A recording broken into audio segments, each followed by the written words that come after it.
नमस्कार. चला आज एका खूप जुन्या बौद्ध कथेच्या जगात जाऊया, उपासल्ला जातक. ही गोष्ट आहे एका अशा शोधाबद्दल जो आजही तितकाच महत्वाचा आहे जितका तो तेव्हा होता. आणि ह्याच एका प्रश्नाभोवती ही संपूर्ण कथा फिरते.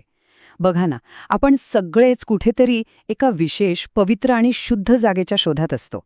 ही कथा नेमकी त्याच शोधाबद्दल बोलते. चला तर मग बघूया की हा शोध कुठे जाऊन संपतो. तर ही गोष्ट आहे उपासल्ल नावाच्या एका श्रीमंत ब्राह्मणाची. तो एका मठाजवळ राहायचा खरा, पण त्याचे विचार नास्तिक होते आणि शुद्ध अशुद्धतेबद्दल त्याच्या काही भन्नाटच कल्पना होत्या. आता झालं असं की उपासाला जेव्हा म्हातारा झाला तेव्हा त्याने आपल्या हुशार मुलाला जवळ बोलावलं आणि एक विचित्रच इच्छा सांगितली. त्याला अशा ठिकाणी जाळायचं होतं जिथे आधी कधीच कोणाला जाळलं गेलं नसेल. मग झालं असं की वडिलांनी आपल्या मुलाला शहराबाहेर नेलं, गिधाड नावाच्या पर्वतावर, आणि तिथे 3 टेकड्यांच्या मधली एक जागा दाखवून तो म्हणाला, ही जागा एकदम शुद्ध आहे, मला इथेच जाळ. यावरून त्याच्या मनात पवित्रतेची कल्पना किती पक्की होती हे आपल्याला कळतं. पण खरी गोष्ट तर पुढेच घडणार होती. जेव्हा वडील आणि मुलगा टेकडीवरून खाली उतरत होते ना, तेव्हा एक अनपेक्षित भेट घडली. भगवान बुद्धांना त्यांच्या दिव्य ज्ञानाने कळलं की हे दोघी आता मुक्तीसाठी तयार आहेत, आणि म्हणून ते स्वतः त्यांची वाट बघत टेकडीच्या पायथ्याशी येऊन बसले. बुद्धांनी त्या दोघांना पाहिलं, त्यांना नमस्कार केला आणि सहज विचारलं, ब्राह्मण हो, कुठे निघालात?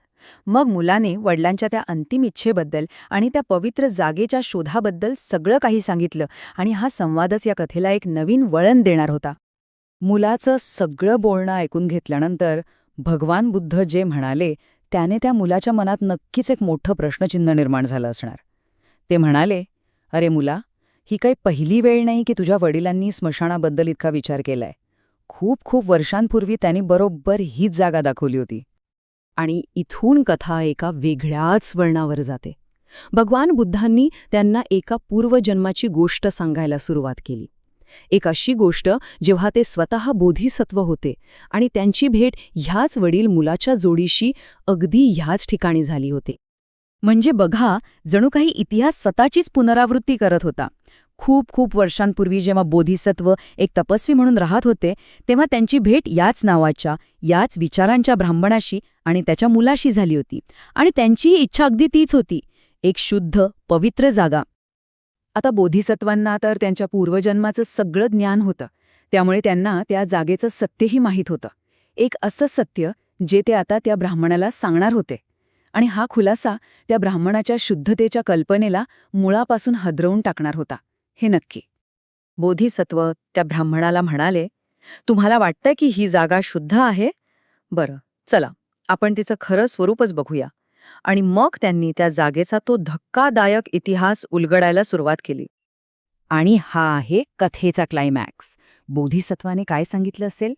ते म्हणाले, याच ठिकाणी तुझे वडील उपासल्य नावाचे ब्राह्मण म्हणून एकदा दोनदा नाही तर तब्बल 14,000 वेळा जाळले गेले आहेत. विचार करा, ज्या जागेला तो शुद्ध, पवित्र समजत होता, तिथेच त्याचे 14,000 वेळा अंत्यसंस्कार झाले होते. आणि मग बोधिसत्वाने ही शिकवण फक्त त्या एका जागेपुरती मर्यादित न ठेवता ती संपूर्ण जगाला लागू केली. ते म्हणाले की मृत्यू हेच अंतिम सत्य आहे. या पृथ्वीतलावर अशी 1 इंचभरी जागा नाही जी कधी स्मशानभूमी नव्हती. आणि मग इथून कथा एका भौतिक शोधाकडून एका खूप खोल तात्विक सत्याकडे वळते. म्हणजे जर बाहेर कुठेच शुद्ध जागा नसेल, तर मग खरी शुद्धता म्हणजे नेमकं काय? ती खरी पवित्र जागा आहे तरी कुठे? आणि इथेच आपल्याला शुद्धतेबद्दलचे 2 अगदी वेगवेगळे दृष्टिकोन दिसतात. एका बाजूला आहे ब्राह्मणांचा दृष्टिकोन, ज्यासाठी शुद्धता म्हणजे भौतिक जागा जी इतरांपासून वेगळी आहे. पण दुसऱ्या बाजूला आहे बुद्धांची शिकवण, जी सांगते की खरी शुद्धता ही बाहेर नसते, ती एक आत्मिक अवस्था आहे. ती जागेत नाही तर आपल्या आत, आपल्या कर्मात सापडते. आणि ह्या कथेचं सार सांगणारे 2 महत्वाचे श्लोक बोधिसत्वाने शेवटी सांगितले. ते म्हणाले, जिथे दया, सत्य, न्याय, संयम आणि आत्मनियंत्रण आहे, तिथे मृत्यू प्रवेश करू शकत नाही. प्रत्येक संत आत्मा तिथेच जातो.